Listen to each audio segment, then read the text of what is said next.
Hi, HRN listeners. We're celebrating our 15th anniversary, and we have a really fun campaign and an ask for you. This 15th anniversary tour is aiming to bring you closer to unique food and music experiences in some of the most exciting cities in America. All the while, we're raising funds to support our work empowering the next generation of food systems storytellers through our fellowship programs. Here's how it works. Donate to HRN and be entered into a raffle in the city of your choice to win a dinner for two at a noteworthy restaurant and tickets for two to a concert at a prominent local venue. We have incredible partners in New York, Los Angeles, Philadelphia, Nashville, Las Vegas, Charleston, Asheville, and Ardmore, Pennsylvania, who have donated a meal for two and two tickets to a concert of the winner's choice. And all donations help fund our fellowship programs, where we're helping to build essential workforce readiness skills and food system storytelling skills. Check out heritageradionetwork.org/15 to donate and enter to win today. That's heritageradionetwork.org/15. Thank you. You're listening to Heritage Radio Network. Since 2009, HRN podcasts have been exploring the wide world of food, beverage, and agriculture. Learn more at heritageradionetwork.org.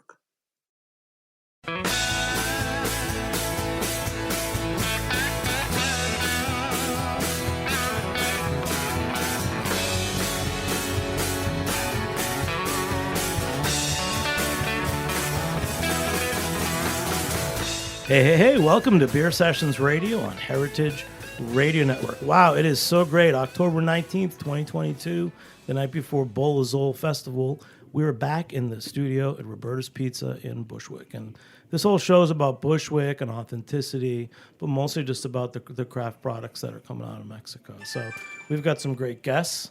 And hold on a second. Everybody's trying to reach me here on Heritage Radio Network. I'm Jimmy Carbone. Let's go around the room and introduce our guests. Everybody, let's start with Tom. Hi, I'm Tom Pavlich. I'm a division manager for Be United International. I cover New York City, Alabama, and South Carolina. Great, man. And Gabriel? My name is Gabriel Velázquez Azueta. I am the co-founder of Tuyo NYC, and we also have a lovely podcast called Hey Hey Agave. I love that. And Patrick? Hey, I'm Patrick Dacey. I'm the founder of Duke's Liquor Box and co-partner now in Greenpoint, Brooklyn. Wow, man. You know what's great about this crew? Gabrielle, I met you from Bowl Azul 3 years ago, and Patrick also. And we were just together a month ago. So tell me about the day you took me to Sobremesa, tamales, and why that was important. Because we were like, let's get together, let's talk about Bowl Azul. That's where you brought me for lunch. Well, you were looking at the venue. I think it was for the first time or a couple it was the times? first time I went right? to 99 Scott. We were doing a run through before. And we were just talking about, Mezcal, how the layout could be. And I was like, you know what? There might be a really interesting way of linking this whole idea of the pozoles and the mezcales. But I was like, you need tortillas. That's the first thought. And I was like, who better than Zach and Diana from Sobremesa and Jesus and Yara? The whole team there is absolutely phenomenal.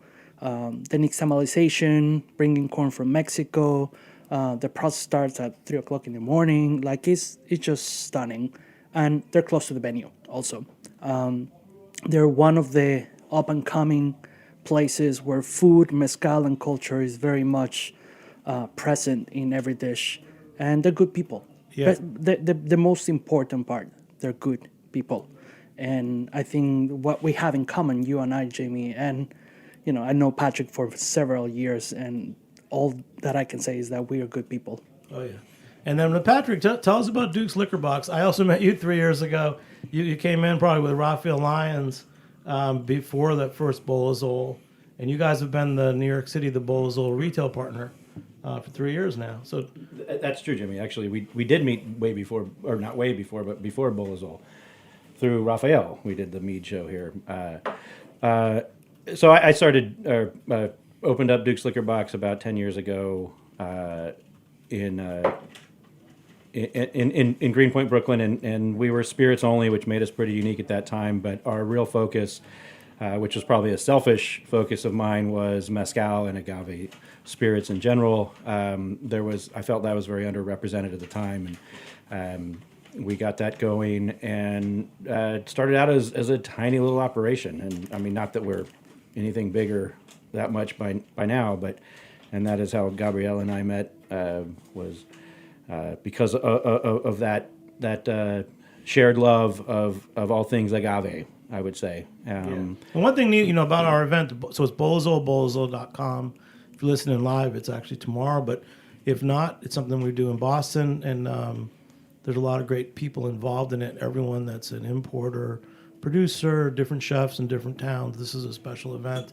Why did you focus on spirits in the beginning with Duke's? I remember you didn't even have wine at one point. It's true. We didn't. I wasn't passionate about wine, and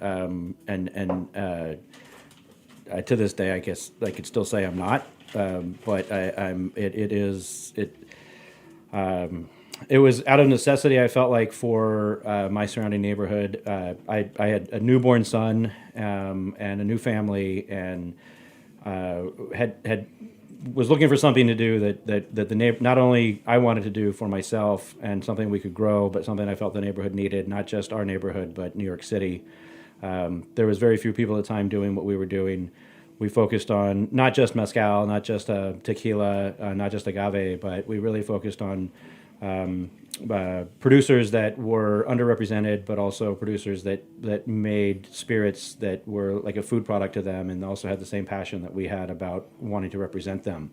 So everything really that just came down to, there was not much transparency in the retail industry, or even for that matter in the spirits industry. Marketing was always the first and foremost, and we just went the opposite direction. And I didn't make money for many years.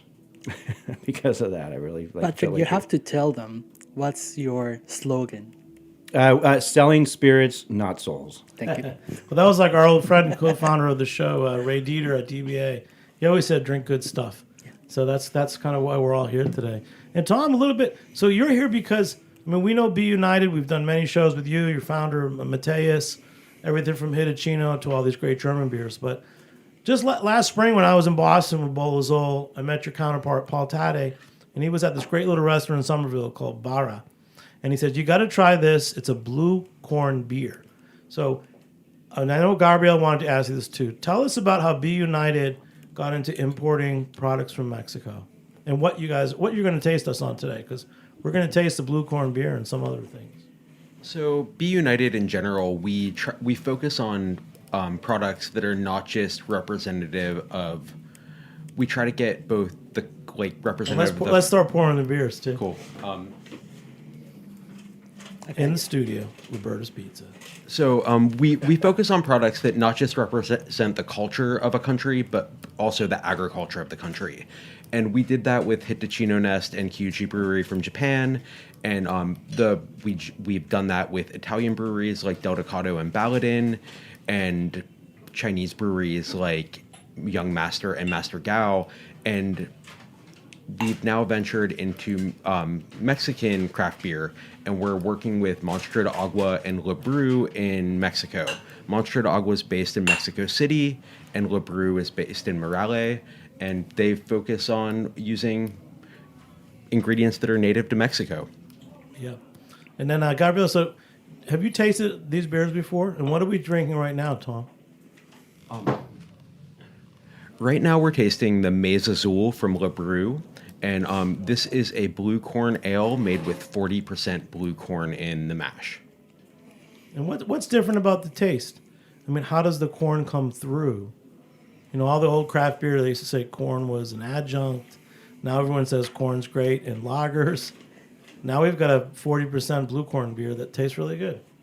Yeah, it's light and refreshing. It's super approachable, but you get a little bit of the fruity esters from the yeast, and it's crisp and refreshing and smooth from the corn. I think what makes this beer really unique is the process that Le Brew is using to get the corn. They're going into villages and buying excess corn from families. So they're not buying commercially grown corn. This blue corn doesn't have a specific varietal. They're buying the corn from families that have been growing it for generation and generation. And so everyone wants to know, is it heirloom designated? it's not heirloom designated because these are like the seeds these families have been using for years and years and So years. they're really heirloom. Yeah, we're It's like certified organic or traditional practices on small farms. That's exactly it. And the people who understand organic designation get that better than anyone because, there are these farms that are practicing organic growing practices, but they're not paying to get the designation. And like that's similar with the seeds that are being used from this corn. That's great. Gabriel? I was doing some research lately, and there's 64 races. That's how they refer to corn in Mexico. As a rate. Variety, but they say races. Races and razas de maíz. And it was super interesting because it has all these connotations of a living, breathing thing that changes through. There's one of the things that they were talking about is you hear a lot about the term native races, native, and then you hear another way of describing like criollo, but criollo is more like when the Spanish bring something from Spain, start growing in Mexico, and then that will become that item that will grow through in another country from another country. But in this case, corn was native. It's not criollo. They might be, it might be a very interesting conversation. Like Creole means like a mix. Is it from another country, and then you bring seeds from another country, and then you plant them in Mexico, and therefore, the item that is going to be growing is going to have the terroir of the place, not from Spain, right? So one of these things with colonization that happened is like the move of people, the move of what they eat, where they eat, how they planted, where they planted. All this was changed for hundreds of years, but with that comes also a tremendous amount of variety, but also of guardianship. So there's all these seeds that you will see throughout Mexico, and all these seeds that they were used to grow corn. They might be kept by a single family in a rural town. It might be kept by a single town in a rural Mexico. The explanation that you just gave about the corn being the excess corn is a very simple thing. Mexico is corn.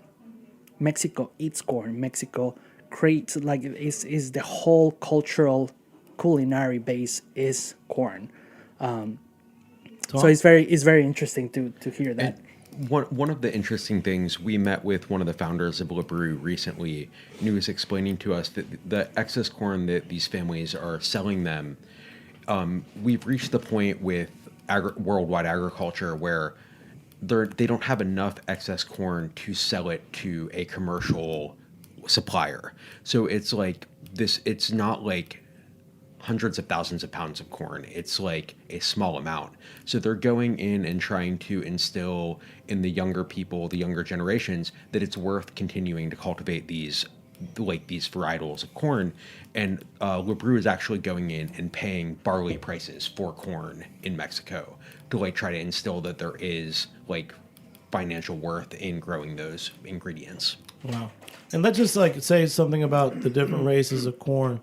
I know what I've seen from Tomoa, the hominy, and I know that at Sobremasa I saw bags of corn coming in. How many different ways is the corn categorized? Because it's not just by the race type. I am by far not an expert. I'm going to have to say this. I did a lot of reading a couple of months ago because I was working on a project, but there is a element that you can go and watch. CONABIO, that is Consejo Nacional de Biodiversidad, or something between those lines, and it's a governmental entity in Mexico. They have just released a couple of months, probably in this year, a ginormous work that they did for the last 10 years, exactly for categorization of corn. Go online, there's thousands of pages of just information that it was just compiled for years and years and years. I'm very happy to see it because it's absolutely amazing. I will give you the link and we can put it up. I've handled the Tomoa, the hominy bags. Yeah. And I didn't realize that the categories there's race, which is it's pretty the type amazing. of corn. There's the altitude it's grown at. There's color, and then there's the region as well. Yeah. So the region's separate from the altitude and the type of corn. We're super lucky and in New York. We talk about transparency and a lot of things, But there's not really anything other than buying from a single farm here in America. There's no meat. There's no other product that's telling you even more than one category, whether it's grass-fed or not. You don't know where it's fed. There's a beautiful, joint thought of, and we, Patrick and I would talk about agave and mezcal and production, and we are extremely lucky in New York. I don't know where people will listen, so I'm just making it specifically to working. You have more than 3 or 4 places that they do incredible good job with nixtamal and just doing the right masa projects, sobre masa, claro. Let's talk about that process. I mean, you can look up nixtamal, but I'm still fascinated because I don't get it. So I grind corn and I can make tortillas. Again, I'm not an expert, so I'm not gonna You dig know too more much. than me. I know a little more. You're an expert. Cook. Gabriel's the expert. I'm not. He's I'm like not. I'm not. Cuomo I'm- Universale. He knows everything, something about everything. I like my country. We like you, man. And I like eating. For what I have observed is being cooked, is being cooked to be able to take the husk, and by taking the husk, it makes it, for what I understand, eatable and digestible. Therefore, after that, is soft and then is passed through a stone-to-stone mill that is a very peculiar way of doing this. Now they're automatic and they have a motor. Before that, if you go to Mexico, and it still happen, is the petate that is stone to stone with almost like a pin for dough, but instead of having anything else on the bottom, you have another stone. So it's just basically stone to stone grinding. Stone grinding. And that's the masa. That's it. That is not more complicated than that. There's lime in the cooking. There's lime to do a certain chemical change. I think so. I'm not an expert, but that's what I've seen. And all that becomes like any other recipe. How much lime, how much time, where do you cook it, how do you cook it? Then you can start saying this is a different corn from this region. And if you think about it, you have water. Race of corn. You just before getting into the corn side, that's a whole universe and animal to deal with. But you have New York water, and that would there's water. And that's the water. Let's get Patrick. He's nodding his head. So Patrick, I actually did have a question. Going back to the blue corn beer we're drinking, I've seen native corn in botanical gardens in Oaxaca City, and the ears of corn that would have been grown centuries ago were tiny. So when you're talking about the amount of money they're paying for the blue corn that's being harvested for this beer, are we talking now it's blue corn that's the size of like a ear of yellow corn, or are these actual closer to what they would have been in their native state? I'm honestly not sure the size of the ears of corn that are being grown. and what's Gabriel's got the answer, of course. Come on. Right, okay, so Gabriel is showing me the Meses Mexicanos, and they're all various sizes. So, but it still remains to be seen what's being grown, not commercially, but from these farmers, and how it's changed. Yeah. I imagine They look fucked up. They do. They don't look like corn. They don't like corn. They look if you like- look at these things, It's like with cider. All the ugly little old apples make the best cider. I'm sure. It is the same. That's what I remember seeing too. When I first saw these varieties, I didn't believe it was actually corn, and nor did I understand how so much material could come from this tiny, like crooked pickle-looking thing. It was kind of like what my takeaway was. From it. Well, how about this? We're talking about natural growing. Are worms good? My wife and I, the corn we got at this farm, they're very proud that there's always a worm in every few.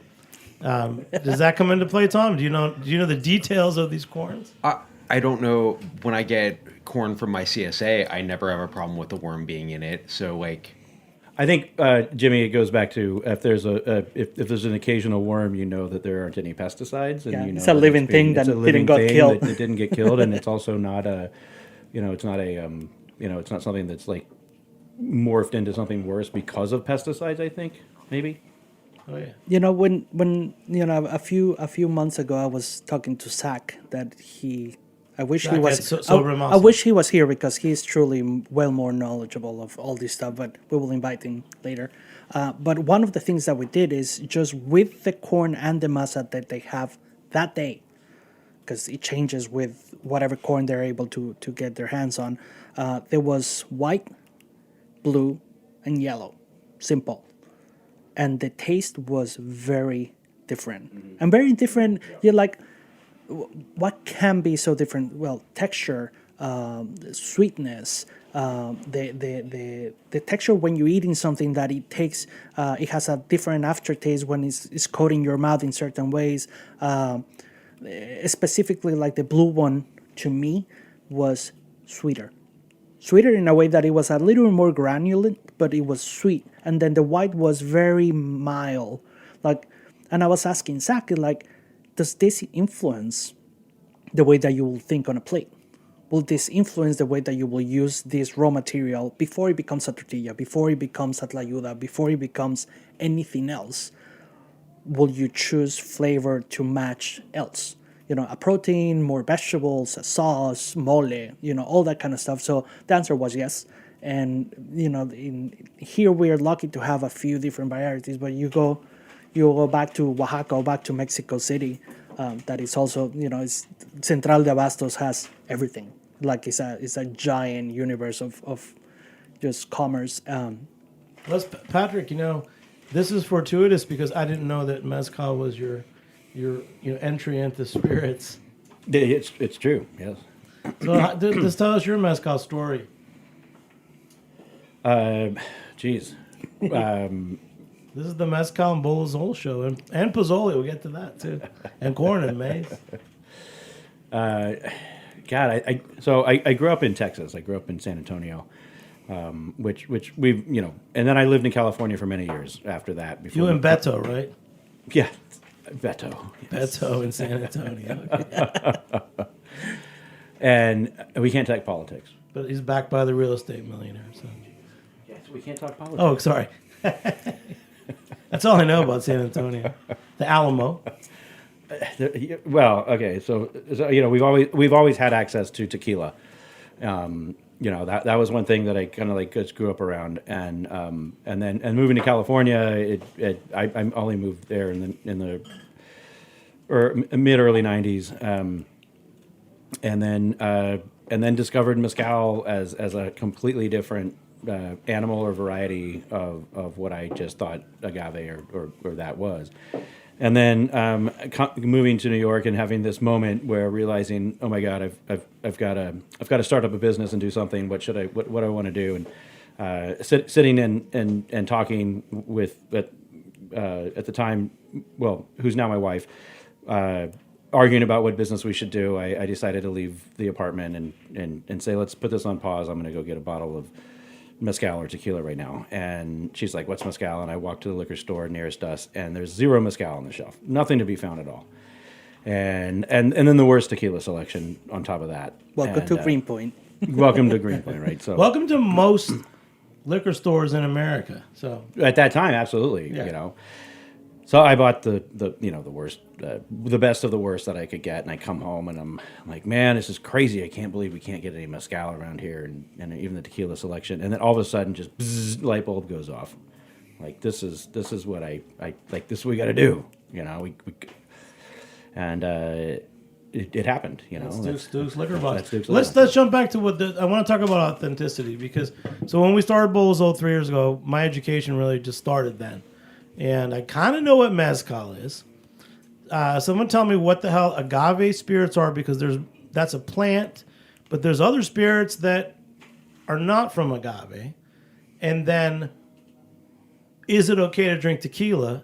And what is authentic tequila? These are things I want to answer on the show. So, you start with me, Patrick, or Gabrielle. Now I'm gonna pass it to Patrick. You buy top shelf, but I'm gonna. Let's start with tequila first, the easy one. How can there be authentic tequila, then there's tequila that's not authentic? What's the difference? Because at our event, I know that we have authentic tequilas: Fortaleza, Don Fulano, Arete. Yep, absolutely. Go ahead, Gabriel. You missed something very, very important. Okay. From Patrick, your story, me. and I know it, because I was able to see it at the time when you opened Duke's. You know, you have a very small, very, very small shop. You have top quality whiskey. You have top quality American-made spirits, whatever that will be. Upstate, a lot of different ODVs and things that they do upstate that they are absolutely delicious. But the most important thing, I think it happened right on that time that BCB happened. Like you had maybe a year or two probably with the store, and this giant, very important event happened with all these very major brands, and everybody wanted to come and have their bottles in the tiny little shop just because it was on point, right? Which one was that? Yeah. No. But it was the best part the that first I Ball and then I knew that we were very good friends after that. Like no. And Gabriel sold no. mezcal for a long time. Not at the time. Yeah, we drink a lot of mezcal at that time, but Yeah, I we didn't- did. and- Let's talk about the authentic. So let's try to break this down, and then we're going to taste more from Tom. So Yeah. we know that you had to break through to carry these spirits was novelty. I mean, even here at Roberta's Pizza, 10 years ago they had a mezcal Negroni, or a mezcal margarita. Those are things that people were doing 10 years ago. Nobody had a top shelf mezcal or tequila. What is authentic tequila, and what's the difference between tequila and mezcal, Patrick? Right, Most so- basic question, but it's really important. It is, tequila is an authentic spirit, and that's not a there's no nobody's riffing on or beating down tequila for becoming the commercial machine that it is, but we. So looking back, real quick and easy answer is tequila is probably the most commercialized agave spirit. All of them are agave spirits. It's made from agave. Tequila it is and still can be authentic, and the difference is your production methods, your harvest methods, your growing methods, what you're doing. Just same way as you'd be growing corn or green beans or carrots or whatever that is. And so what happened was tequila became a recognizable name because Mexico wanted something that could be Mexico only. Not to say that mezcal and all the other things are either, but they needed something that was internationally recognized, or they wanted this. And the growing of the Blue Weber agave is associated with Espadín, which is also agave. Espadín is a mezcal dedicated agave, but it's the genetic mother for the Tequiliana or the Blue Weber agave. They're robust. They're probably the most robust and kind of the most easily cultivated, I guess, of the agave. Very strange division is denomination of origin. I think that will be the Well, that's where the name tequila came from. Yes. Right. That's when the word tequila was recognized because of the region of Mexico, the town within the state of Jalisco is tequila, right? So it's like Champagne to France or Calvados to France or cognac to France or any of those things. But And France is a great example of that. but the production of tequila itself can be done in multiple states, which not a lot of people are that aware of. It can be made outside of Jalisco. I think there's 3 or 4 states you can actually produce tequila. And something other, getting back to what's not authentic, is it's allowed to actually send tequila from Jalisco into Kentucky to get bottled up in the United States and then be sold as tequila. The sad part of all this is is legal. It's not that they're doing something wrong. It's part of the denomination of origin and allows them to do that. What is really complicated, and we talk about authenticity and probably ethics a little bit. I think it is ethics, but it's- it is authenticity. it's authenticity. It's really about growing that plant for a reason, harvesting that plant for a reason, treating it with respect, taking the methods of production that would be ancestral or artisanal before there was mechanized and industrial production. So I feel like, getting back to your question, Jimmy, the short answer is any tequila producer that is not using industrial methods or mechanized methods for roasting or autoclaves or steaming and that sort of thing in a certain manner, we're treading like. So how do I know? Because we talked about this blue corn beer. Again, Tom, what's the name of the beer we just had? Maíz Azul from La Bru. So the blue corn beer, we know a little bit about where it's sourced and the farms. How do we know a tequila is authentic or not? Is there any way that it's distinguished on the label, or is it just going to events like Bowl Azul or Duke's Liquor Box where you can find this out? Education is top. So Education, really, but it's self-education. Yes. Like, there isn't really there are certifications from the government, from the Mexican government, which aren't. It's not going to be shocking that it's very corrupt. So like you get there are websites, there are ways to search. The government gives every tequila distillery, every brand that wants to label tequila, they give them a number, and you can research that number on your own. And if there's more than 10 brands coming out of that distillery with that number, you could question it. If there's 50 brands coming from that distillery with that number, it's definitely questionable. But it gets into the point that you start doing research, and there's there's some brands that started very well, they make a lot of money, they get bought up, and then they were pushed because the market and the amount of money that is behind them to grow bigger and faster, and that's where it all gets complicated. In terms of authenticity, and I think the cultural, ethical part of all this conversation is like, how much can you grow? Not because you can do it, you should.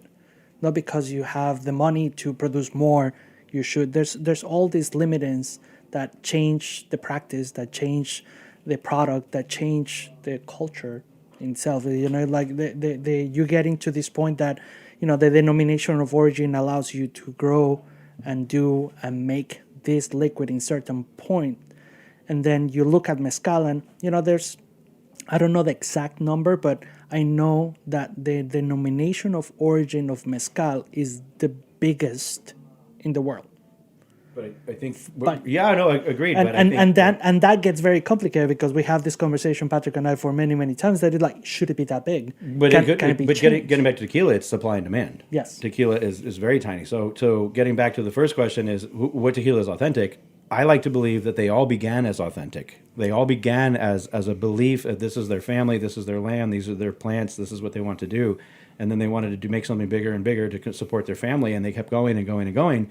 And then you have companies that we look at now that are barely tequila. They're barely agave, but they have the name tequila on them. And the man that started that, or the woman that started that, or the person that started that, 3 centuries ago, or however far back you want to go, their intention wasn't to become what they are now. There's that when this same thought, and then we link it a little with corn, the fact that they're buying excess corn, right? That's just, it makes you happy to hear that that's the tendency of striking this. But then I'm start thinking, this beer is really good, tastes really good. Could this become a monster? Could this become, with the right or the wrong guidance, can it become a problem in a country that eats corn, not drinks corn? We'll see. Hey, this is a great start. We're going to take a short break. We'll be back in a few minutes on Beer Sessions Radio at Roberta's Pizza. All right. Woo.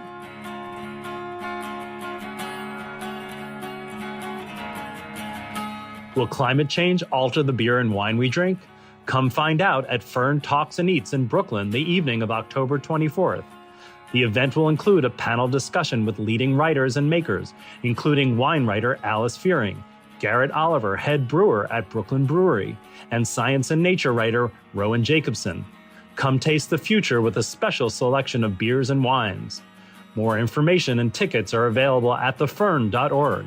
This episode is supported by HRN business member, the Food and Environment Reporting Network. Hey, welcome back to Beer Sessions Radio on Heritage Radio Network. Support us and become a member at heritageradionetwork.org. So we're talking about bolazol.com, authentic Mexican corn beers, mezcals, and tequilas. We've got a great crew here, Tom from Be United, Gabriel from Tuyo, and Patrick from Duke's Liquor Box. So let's keep talking. So, Tom, one reason you're on the show is that you're my favorite importer, Be United, out of Connecticut. You guys are now importing Mexican beers. So we tried the first beer, the blue corn beer. What's the second beer that we're trying? The second beer we're trying is called Nochtli, from Monstruo de Agua. Monstruo de Agua is based out of Mexico City. This beer is really unique in that it is a prickly pear golden ale. And in the making of this beer, they use, if I have my story right, it's roughly 50% malted barley, 50% prickly pear, with prickly pear making up 1/4 of the fermentable sugar in the beer.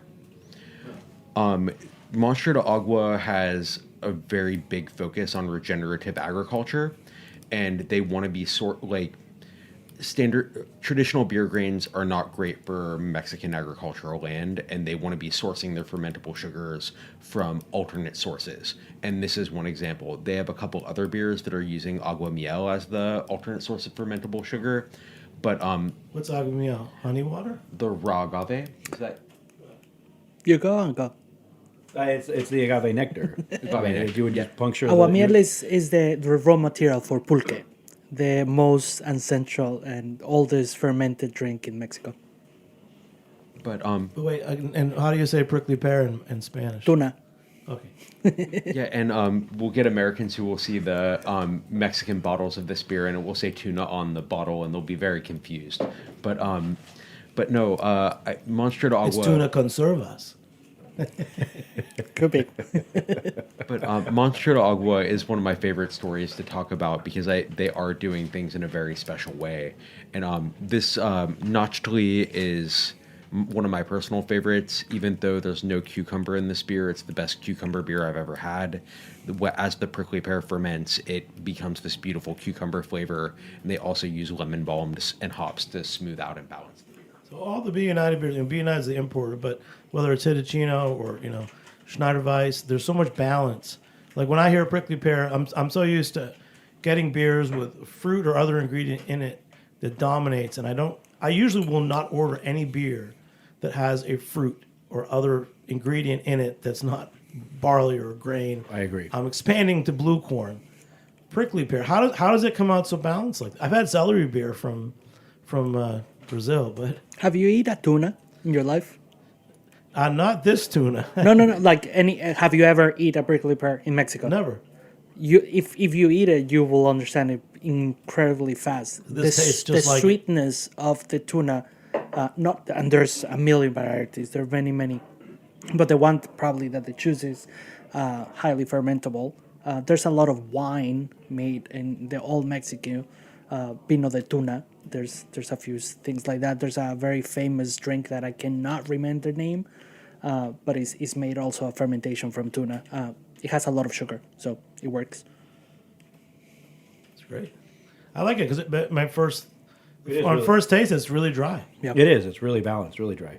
I want to help him the pronunciation because it's really beautiful. The label is an amazing, and it says Monstruo de Agua. It's un monstruo de agua. So it's a very strong word in Spanish that is hard to pronounce sometimes. Let's go. I want to go back to authenticity, and that's also why I wanted to have you on the show, Gabriel, because you really are a unique person here in New York City, and you sold Mezcal. Tell us about Tuyo and what that does, and you brought these beautiful copita. What are those? And your role in the community, because you are kind of this like food and drink ambassador here in New York City. Thank you, brother. I've been in New York City since 2005. Moved from Mexico City. First stop was Philadelphia, fabric workshop and museum, doing an apprenticeship, and just figure out that life was going to be here. So I'm a double... I have my double nationality. I'm Mexican American, the first one of their kind. I've been part of the Mexican community in a few different ways. Mezcal, sure. First, it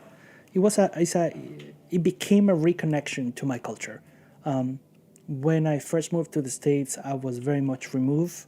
I needed to figure out how to link myself into the new place that I was living. I'm a graphic designer, I'm a photographer, and illustrator, work in advertisement.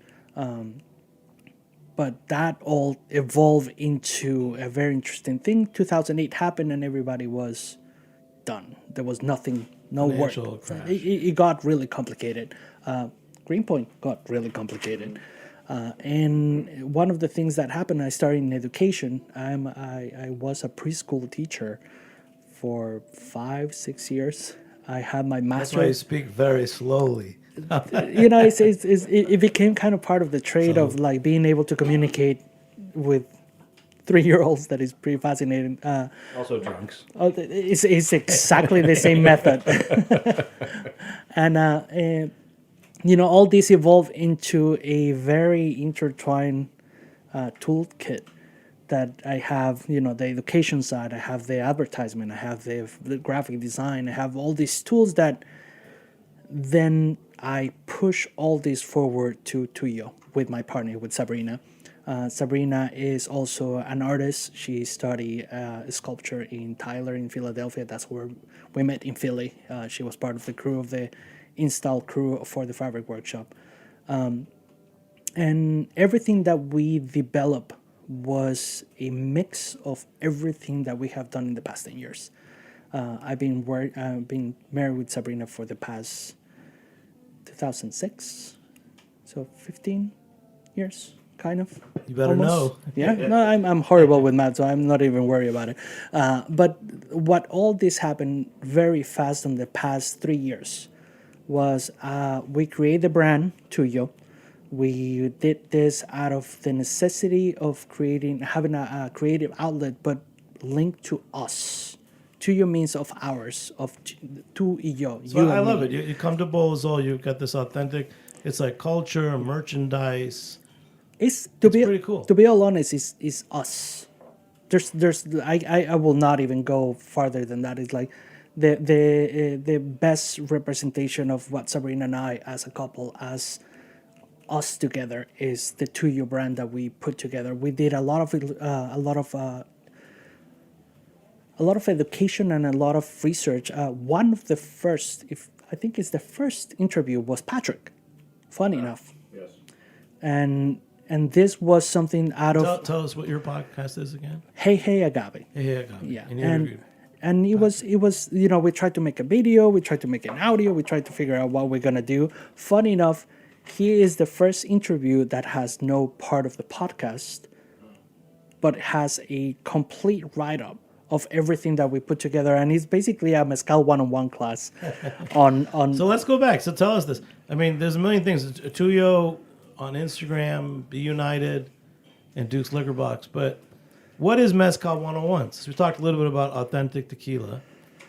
Well, What is Mezcal? And are all these plants agave? Yes. I've met Sotal. They say there's different plants. Are That's they a- agave? Is a people would say it's a cousin. It's not. It's a product. It's a different plant.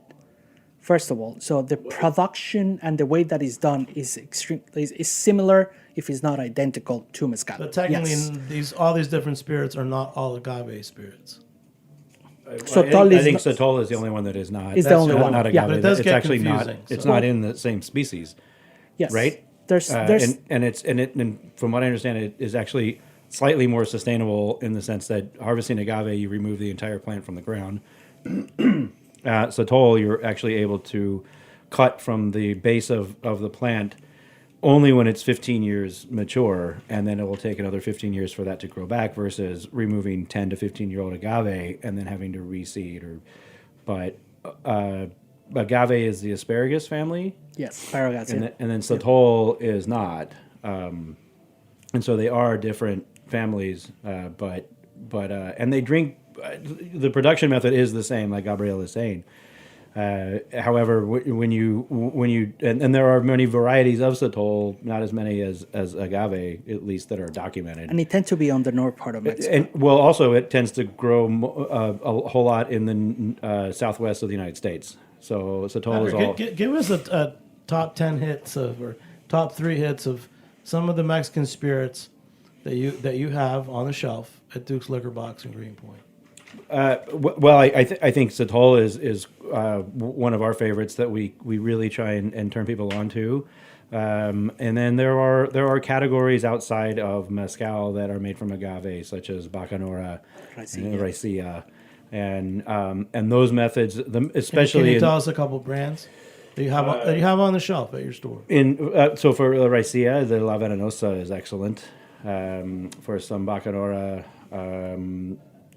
Rancho? Oh yeah, absolutely. We have Rancho back. Yep, and the Mauthia of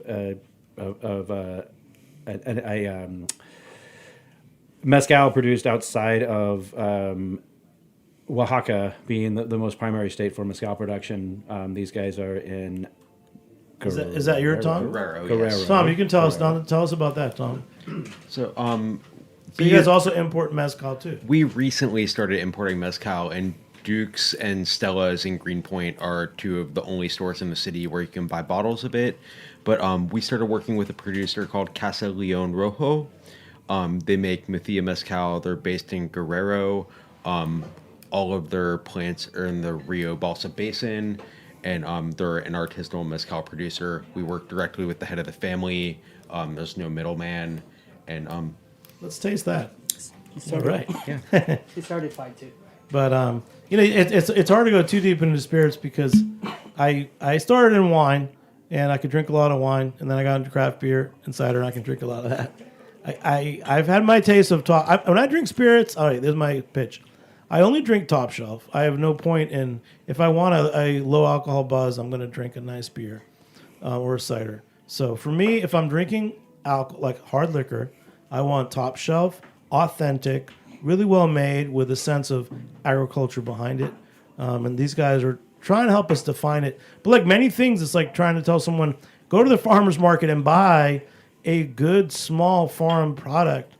Most people don't have the language to talk about it. And, I don't usually rant, but personally for me, it's food and drink.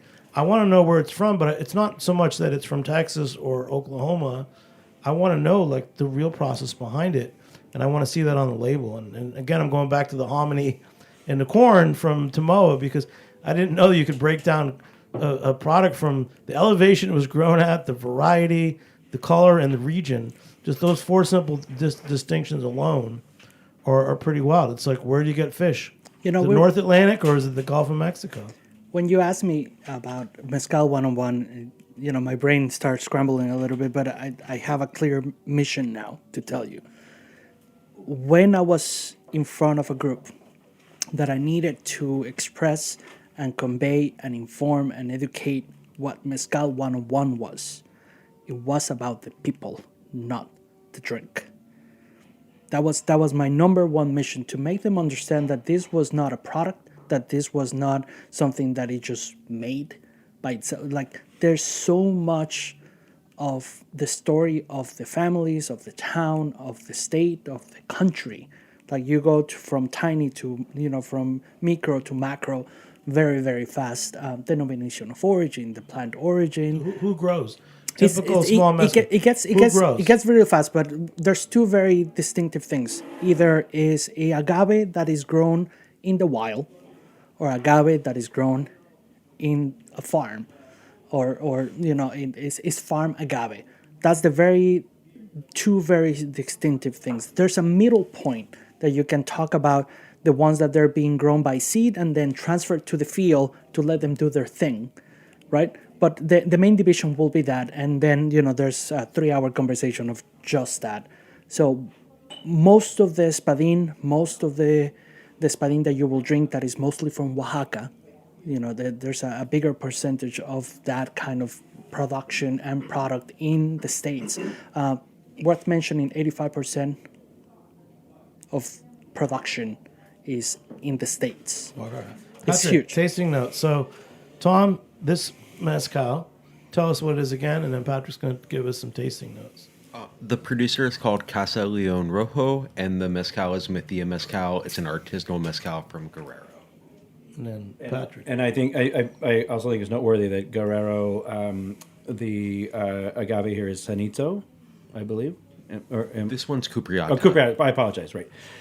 Durango or Guerrero is Cupriata. Durango would be Sanito. And so just real quick, going back to like 101 stuff, like what Gabriel was saying, Oaxaca Espadín is to Oaxaca.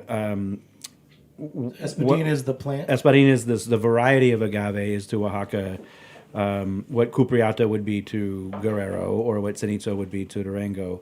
So I mean, just let's get real. So getting right into what this guy does for me, the immediate nose on this is just cream and just some herbaceousness, and it's so much different than what Gabriel was pouring for us earlier. Which Yeah. it's a night and day difference. Like, I mean, they're almost two different spirits, but they're both made from agave. Gabriel, what was the first mezcal that we The tasted? first mezcal that we tasted was a Búho Mezcal. The bull. That was the brand that I was working the past couple of years. Which would be like a standard traditional Espadín. Standard traditional Santiago Mazatlán, 45%. Beautiful family, great product. Just straight on Espadín. Quality, 45%. Usually you see this well mezcal that, that becomes a whole other conversation, but that they use for cocktail. For some reason, our friends in the States love their cocktails. I personally love drinking just straight like this. I like straight spirits. That's what that's what we start to you. And you that's know, what like Bowl Azul is, just so you know, kids. Come taste 100 spirits. If not tomorrow night, next year. Yeah, Bowl no, Azul. And this is getting back to the Mauthia. This is just full and rich Yes. and creamy. It's a 46%, 46% ABV. Small production. It says 208 bottles. It's just sweet. Cupreata has a very, very specific taste, but It's got a sweet acidity. That's the one thing. and a citrusy in some way or form That's all I'll too. go with this. Because my other question is, you go into this one, Tom, but also it's amazing that your little importers that had Japanese beer, German beer, is now importing really good products from Mexico. Well, the only thing I was going to say was when I taste people with this, most people, even if they're into mezcal, have not had Cuprieta agave mezcal. And that's the number one thing they say, that it's sweet. And it's not like sweet in the sense that it's sugary. It just has a little bit sweeter than what you're used to. Guerrero, sadly, is a very complicated state. It has a lot of problems with narco traffic. It has a lot of problems with just danger in itself. So a lot of friends and a lot of brands that we know, and I say we know because Patrick and I, we have been in this mezcal world for a little bit. When you taste it, and it's just delicious, but it's not accessible. A lot of brands that had a mezcal expression from Guerrero end up either having one every other 3-4 years, or they will, you hear the stories of we have to pick it up far away from the palenque. Things are changing a little bit. You want the taste of place. What do you want, Patrick? Because you're the most passionate one here. You want a sense of place. You want to taste the actual plant. What are things that you want? Just like we talked about the corn. Do you want to care about the elevation? I do think of the sense of place. I think of not so much terroir. I'm not, and when I drink this, I'm not thinking of necessarily the soil that it's growing in, which maybe I should. But when I think of Guerrero and I think of like what Gabriel said, it's been ripped and torn up by narcos, and it's been ravaged by violence, and a lot of these palenques or these estates that were growing agave, they had to leave and go away, and came back to wild, their fields going wild. So I think of that a lot, when I taste this. I think of the same thing when I think of like Bacanora, in the north as well, but closer to the Texas New Mexico border. So I think that's what I kind of picture. Like if I closed my eyes and I were to like sip on it, I think of where I would be in the region and maybe understand the hardship that not only the plants have, but that the people have to produce what we're drinking. Gotta be. There was hearing you talk about all this and just going back to Jimmy's thought of Mezcal 101, yes, family, yes, plant, but there was a very complicated topic. And you're just trying to ask Patrick about the notes. My breakfast, my palate, my heritage, my gusto histórico, this beautiful thought of like what I historically have tasted and what do I understand as flavor. is very complicated and very different from yours. Very subjective. That's It's the very thing. That's the subjective. point. So I think that's what you're trying to say. So it gets very tricky. So I will do this Like thing you often. know what a prickly pear should taste like. Exactly. I might know what a really good farm beet tastes Yes, yes. So the beauty of this, and it was very complicated because most of the people that I was in close proximity to work with, they can't go back. They're Mexicans. They're authentic. They're here. They have been here for mostly a decade.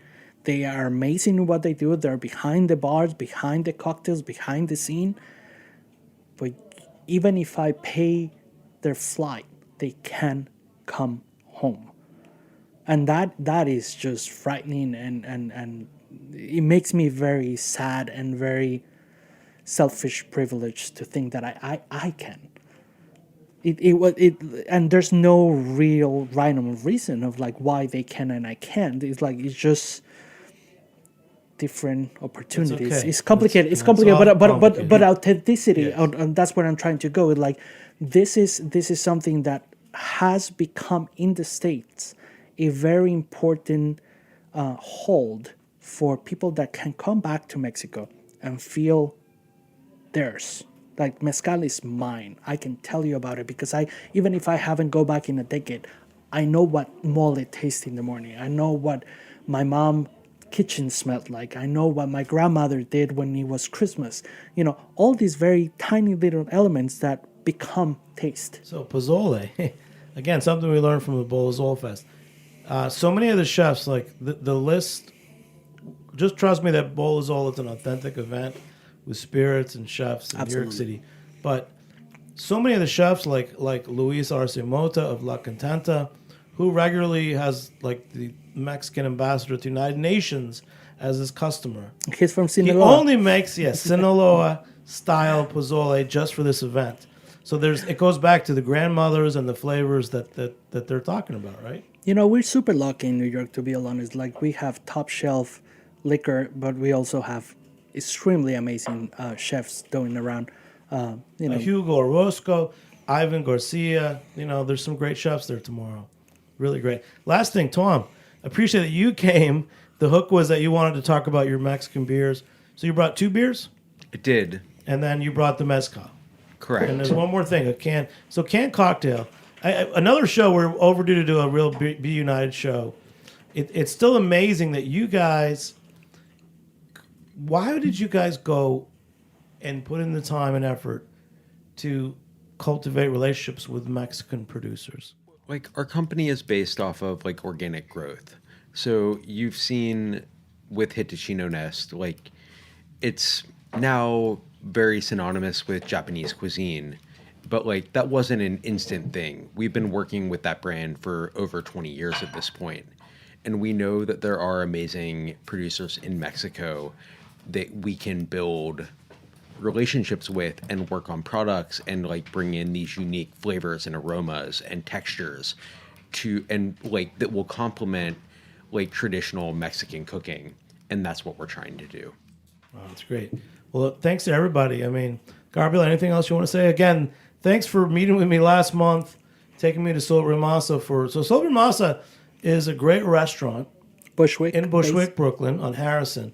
But at lunch, they have a takeout, and in particular, tamales. So tell me about the importance of masa to tamales, and we'll close this out, because that's what I'm going back for. There's a few different restaurants. Sobermas is one of them. Claro is one of them. That they're doing the right thing with excess corn, sourcing their raw materials from the right places. There's a few companies. Claro, who's the chef at Claro? TJ Steele. TJ, he's TJ great. Steele. He's amazing. And Chema is behind the bar. One of the very, very talented beverage directors that I know. Great mezcal bar. But the masa is the heart of the Mexican culture. The corn is the heart of the Mexican culture. And somebody doing it the right way is just sharing the right thing. Learn, taste, understand, and explore, because you can do so much more than just tacos. There's a whole line of other plates that you can investigate and go to these restaurants, ask questions. They're very knowledgeable. Most of them have their information right there. So just learn. And this whole show started for me last spring when I tasted the blue corn beer in Boston. So thanks again for coming on, Tom and Gabrielle and Patrick from Duke's Liquor Box. We'll be at Bolazol tomorrow, which means you will be at Bolazol in Boston in April and Bolazol next year in the fall in New York City. But I want to appreciate that for me, this is my favorite event. The people that we've met, the authentic, producers and importers and people that work in the industry. This is really the jam for New York City. Really proud of this whole crew. And Gabriel, thanks for taking the time to talk and hang out with me. And you're a good friend now. All right, see you next time. Thanks to Matt Patterson, our engineer, for running the show. And I'm Jimmy Carboni. We'll catch you next time on Beer Sessions Radio. Become a member, heritageradionetwork.org. All right, woo!